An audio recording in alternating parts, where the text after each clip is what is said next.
ఇక్కడికి విచ్చేసిన గ్రామ సర్పంచ్ గారికి మరియు పెద్దలకి నా నమస్కారం.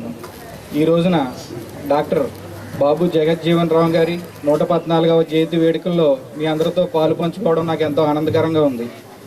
అది ఈ రోజున మనం బాబు జగజ్జీవన్ రామ్ గారి జయంతి వేడుకల్లో సందర్భంగా ఆయన చేసిన మంచి పనుల్ని గుర్తు చేసుకున్నట్లయితే ఆయన స్వాతంత్ర సమర యోధుడు.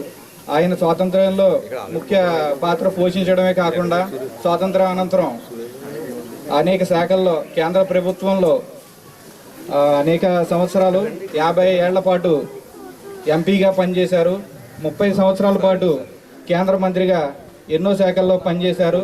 కార్మిక శాఖ ఆయన చేసిన పనుల్లో ఎన్నో కార్మికులకి ఈ రోజున ఆ ఫలాలే దక్కుతున్నాయి. ఆయన దళితుల అభ్యున్నతికి ఎంతగానో కృషి చేశారు. డాక్టర్ బాబాసాహెబ్ అంబేద్కర్ గారి తర్వాత బాబు జగజ్జీవనరావు గారు కృషి దళితులు అనేకం. అంతేకాక ఆయన స్ఫూర్తితో ఈ రోజున ఉన్న యువత తప్పనిసరిగా ఆయన్ని ఒక రోల్ మోడల్లా తీసుకుని ఆయన చేసిన పనుల్లో కొన్నైనా చేసి మంచి పేరు గ్రామానికి తీసుకురావాలని కోరుకుంటున్నాను. ఇక్కడ నాకు ఈ అవకాశాన్ని కల్పించిన బోస్ గారికి, పెద్దలకి అందరికీ నా ధన్యవాదాలు తెలియజేసుకుంటూ సెలవు తీసుకుంటాను. సునీల్ గారు మాకన్నా ఎక్కువ ఆయన బాగా చెప్పారు.